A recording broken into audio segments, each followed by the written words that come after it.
IP address is split into a network identifier part and a host identifier part.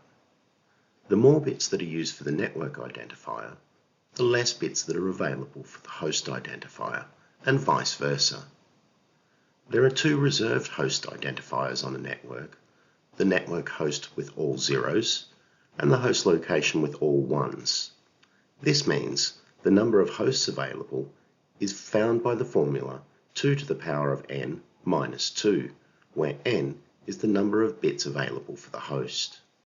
Classful addressing is where network users choose from a set of predefined classes, each of which has a set number of bits for the network ID and host ID, and they choose the one that most suits their needs. Classless addressing is more flexible. It includes the number of bits for the network after a slash, meaning that you can choose any number of bits. The example here, 124.34.67.213/16, would mean that this address is using 16 bits for the network part. A subnet mask is used to identify the network identifier part of the IP address.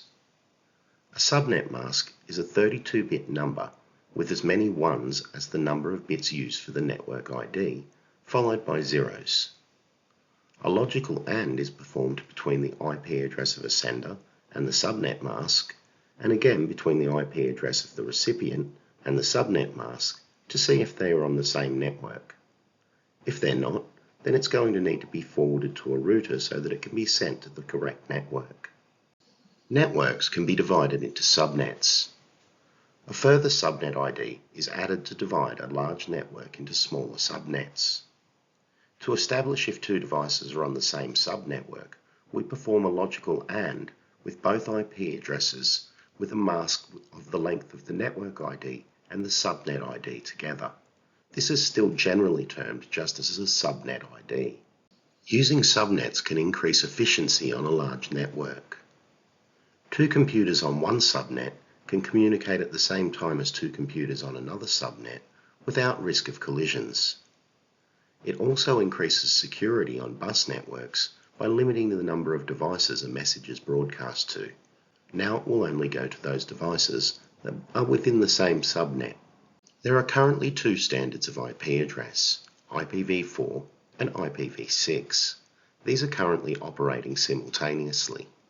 IPv4 is probably the type of IP address you're familiar with and think of when someone mentions IP addresses. This is actually a 32-bit binary number, but it's actually normally displayed as 4 groups of denary numbers with a decimal place between each of them. An IPv6 address is a 128-bit binary number, usually represented as 32 hexadecimal digits. IPv6 was needed as IPv4 addresses were running out, and the increasing size of the Internet of Things meant there'd soon be a need for even more IP addresses. IPv4 provided 2 to the power of 16 addresses, whereas IPv6 provides 2 to the power of 128.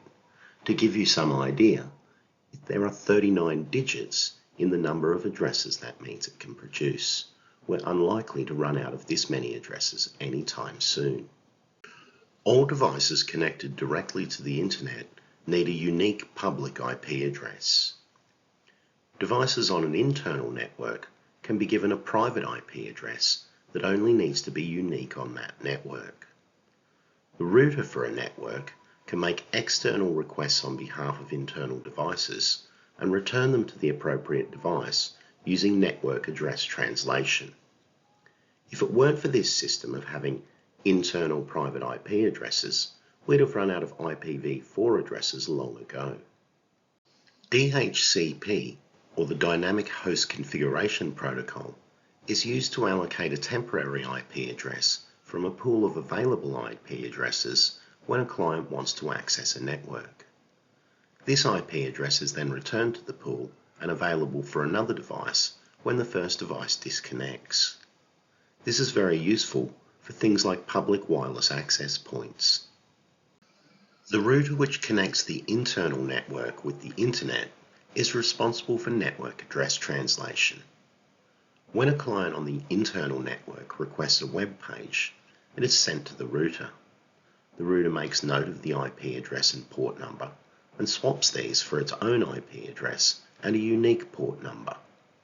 When a response is received to that unique port number, the router checks its tables to see which IP address and port on the internal network to send that data to.